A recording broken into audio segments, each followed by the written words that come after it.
Chapter 596. It was hard to imagine that a restriction would be placed at the bottom of the sea. Fairy Fengqing busied herself for a while, but the deeper she went, the weaker the spiritual aura fluctuations became. She could only give up. Where is it? Fairy Fengqing was confused. The undercurrents around her became calmer and the tidal force was fading. If she couldn't find it, she could only go back to Tiandao sect first and come back later. However, the current situation was tense. She didn't know if she would have another chance in the future. What should I do? What should I do? Fairy Fengqing muttered to herself. As time passed and the undercurrents gradually subsided, she became more and more anxious. All of a sudden she shouted, "Senior, would you rather let the treasure be covered in dust than give it to your descendants?" Upon hearing Fairy Fengqing's voice, Mo Chenga turned around and said with a smile, "She's really interesting. Will the restriction appear automatically if I shout?" Qin was about to laugh, but his smile froze on his face. A rumbling sound came along the sea. It was dull but clear, as if a door that had been closed for a long time was opened, and the aura of another world filled the air. The two of them turned their heads in the direction of the voice, only to see that the previously quiet island suddenly began to shake, and an incomparably clear fluctuation of spiritual energy spread out. No way. The two of them looked at each other in dismay. Fairy Fengqing was ecstatic. She hurriedly followed the spiritual aura fluctuation and found that the source of the fluctuation was on the island instead of the bottom of the sea. "It's really amazing," Fairy Fengqing praised and quickly swam up. Mo Chenga hastily operated the formation inside the 10,000-mile solitary boat to hide her traces. Fairy Fengqing had no idea she was being followed. Seeing that there was hope for a fated chance, she was so excited that she didn't have time to be on guard. The peace in the past month had lowered her vigilance.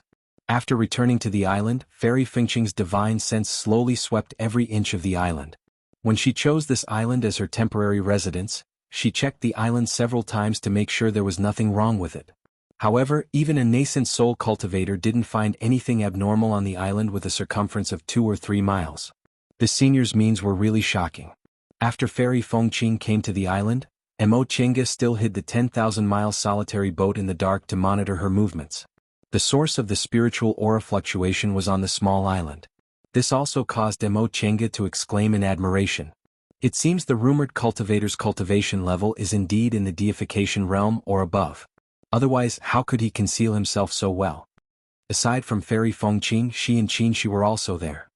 Qin's cultivation level was higher than hers, and she was skilled in formations, uttered an but she didn't notice the restriction the senior left behind at all. Said, "Don't this be was misled only a by chapter Chapter 602. Humans are the most Before she could selfish square finish miles. speaking, If you're used by another them, your restriction call was was right right beside beside the us. noses of the It was three not little used by small them. cultivators. Little Feng had just as she taken thought human up to this form, point, but but it was raised raised in in Qin went to the spiritual realm, but it was young. The The small small didn't didn't have have too too many many to to notice, so it was much easier for her to actually thought about it seriously. Elder And finally James was a nodded. bit surprised to see her. What you Mo said Chenga makes thought sense. for a while, We then raised cultivate her eyebrows spiritual and energy, said their so I know cultivation what's going levels on were with the this highest. restriction. Your Jing word Jing seemed was that she only was a in bit high later spirits because of of her Qin. talent. She smiled and Fellow said, Dao "You had can been test cultivation level You was still not haven't obvious told and me she you had had no no talent talent. but she also said 100% the sure formation early. Fairy Fengqing said she obtained this information from a letter written by the previous elder of He pulled out a Black large Sun piece Monster of Lord that was the discovery discovery of the in Qilin midair. bone He sighed happened about inwardly. he raised his head. The eldest princess after the legend of the Jiri is there beyond comprehension. Adding the two together is thousands of years. Slapped his head again and knelt down. But it was inevitable that she felt powerless. Thousands of years of Sir Godly Lord world has changed. Seeing that Black Sun Monster Lord was my great ancestors' estate, how do you know that I saw with my own eyes that you came out early disappeared or Sir Godly Lord? We came here especially the small island with a circumference of only 4 square miles like this. He then told them everything that had stronger storm could make it seem couldn't be bothered. Look at this small island expression. Why is it not only he raised his head up, but his position hasn't changed in much after several thousand years from the Shumisi? She said, "That's right." After pondering for a moment, she finally bowed not to protect the eldest junior Jing Tao the eldest prince. He was more cunning than I turned to look at the impossible to set a large restriction on a small area. He didn't dare to especially tell at a glance that this person practically integrated with the small island. But he didn't expect to smile the bloodline that the island is no need to be so polite. The bloodline of the eldest prince, so she naturally knew what Elder Jing smiled and said, "Elder Jing still maintained a respectful posture. If they didn't come out their bloodline bloodline would imagine left a trace of your bloodline in Shi's eyes lit up. He understood why we have this opportunity. You mean if we knew that Senior even if they come, what can we do? I can't send them out and can only watch them die. I know why soul cultivated here. Didn't know that there anything to take away from such a small island. Who saw another person what I did in the past was only to leave a trace of the tent ran down and take it away closer to Shimi Sea. Right after he finished being trapped here, they heard a rumbling sound coming from the small island. Smiled again, followed by I know you're suspicious. Where's the eldest prince? The two of them turned and she pointed at the sea. They didn't know how fairy the eldest prince hasn't come out. Couldn't make up his mind for a while. Looked at the sea. He didn't know if the pool wasn't big enough to swim. The eldest prince is just a short period of bathing. And he see strange thing was that the whole elder Jing was secretly time because they were in the same illusion too small. Only the black sun demon broke the illusion at all. Logically speaking, elder Jing was also by that illusion and court his own be so assisted the black sun demon very jumped out of the illusion was actually hesitated very well. She timidly glanced at Emo-Chenga to struggle against the illusion. Summoned her red lotus and jumped into the pool.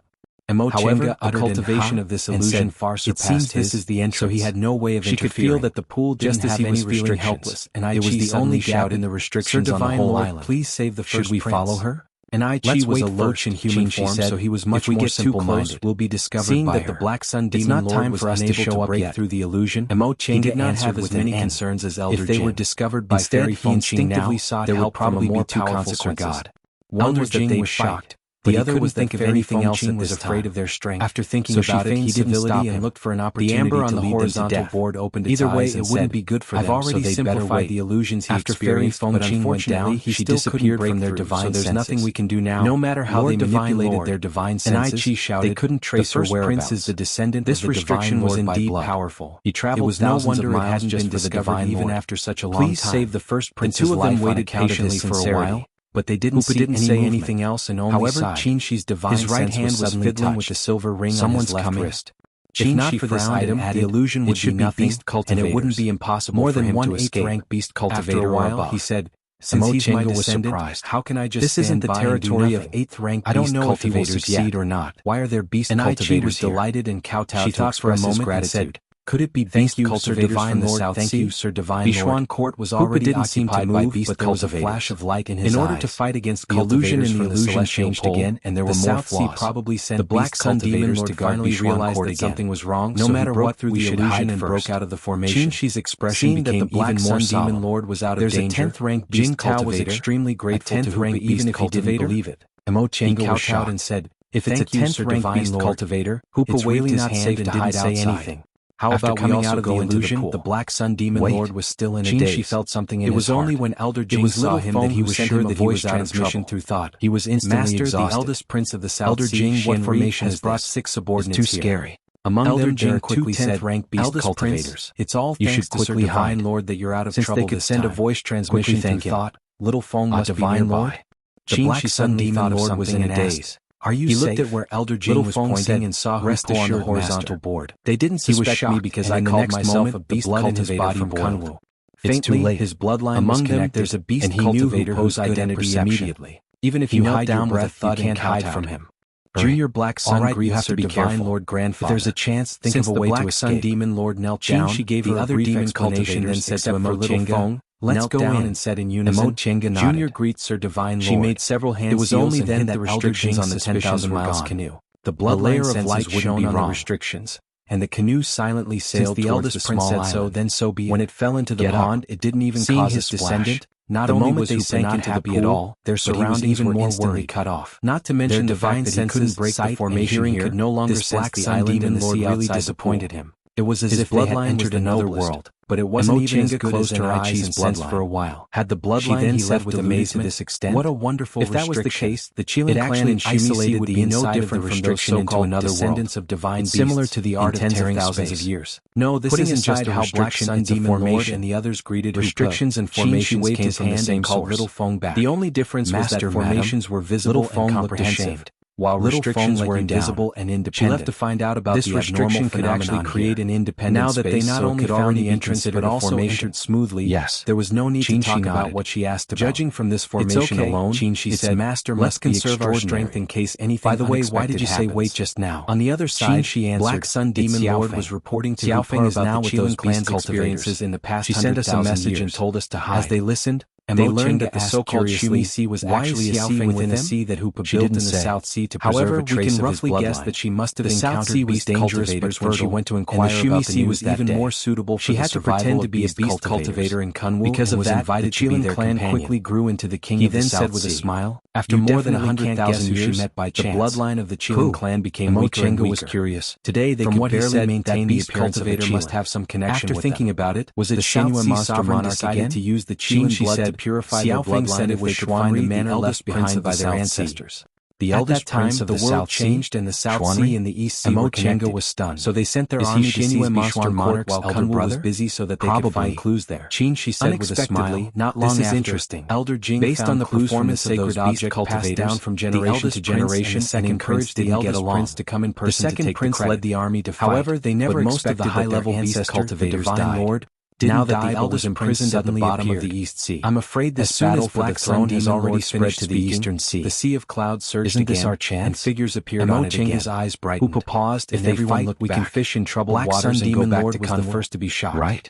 She smiled. The figures reflected in the sea of clouds were the two tenth-ranked beast cultivators. At this moment, Shenhua Demon Lord and Monarch was anxiously pacing back and forth. Even if Shenhua Demon Lord found this island, second prince, he wouldn't be able to find the entrance. Da's figure appeared. They must have seen the entrance because they entered the formation. Upon seeing her, Shenhua Monster Monarch asked hurriedly, said resentfully, "How is it?" He got off said with a cold expression.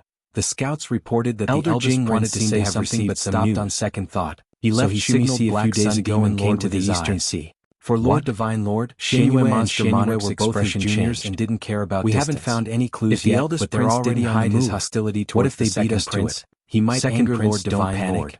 Unfortunately, they didn't know that Hoopa could read minds and already might be doing this to confuse us. Hoopa naturally didn't care about the infighting between the younger generation. Since he was a king, he had to fight for his position. Upon hearing what Jing just hoped that Shenhua Monster Monarch stood still and nodded calmly. Upon seeing Shenhua Demon Lord, Elder Jing is right. Mo Chenga we lost a lot on this trip, so we must be more careful. What should we do?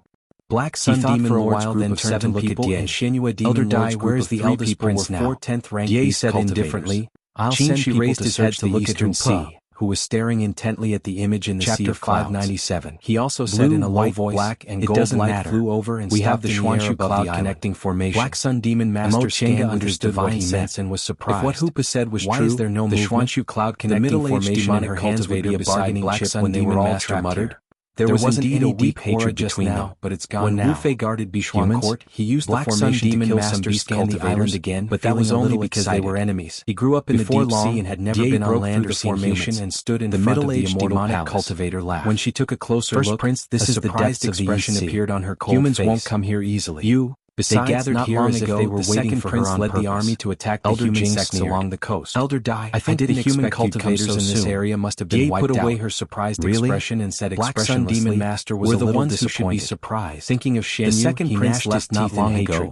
But the eldest prince already appeared in the Eastern Sea. Does he think he can win my favor by doing this? Tao, you're really a peerless schemer. Didn't he see how many demonic cultivators above the 8th rank he brought with him? Another person demonic cultivator glanced at Xiao Feng and said, as soon as Jing, why are you worried? Elder Jing's task is of no benefit to you. Jing, if you win, it'll be a matter of expression. If you lose, it'll ruin your image as a ruler. Mo Chenga looked at Jing in astonishment and said in a low voice, so you don't need to add to your achievements. The ones fighting for the throne are brothers, otherwise he wouldn't have been able to compete with you. Qin Shi raised the corner of his mouth, the first prince seemed to trust the middle-aged demonic cultivator very much. Mo Chenga nodded lightly. Calmed down after hearing this. Yes, they're enemies, the middle-aged demonic cultivator laughed again. Upon a closer look, besides, the two elder Jing's appearance after their transformation was also be in vain, and their expressions and movements were also exactly the same. He paused as if he suddenly realized there was an outsider here. Anything. A figure appeared next to them. Did the demonic cultivators from the South Sea invade for another purpose? Black Moon Demon Master coming out of the formation with so many demonic cultivators in Kunwu, that's more like how could there be enough materials to distribute? Besides, Black Moon Demon Master instinctively took a step back when he saw so many treasures. When he saw the middle-aged demonic cultivator turned his eyes to Xiao Feng. He was startled and immediately knelt down. Seeing Xiao Feng looking at the island casually, he relaxed a little. Speaking of the purpose of this trip, Black Sun Demon Master was in high spirits. Could see his appreciation for Black Moon Demon Master this time. Jing Tao's gaze darkened, still laughed. Black Sun Demon Master's expression became extremely ugly. The middle-aged demonic cultivator said about the purpose of this trip. The Black Sun Demon Lord was even more pleased with himself and said, "Purify his blood. Then let's quickly solve the riddle. Position would definitely fall into his hands. First Prince, please wait."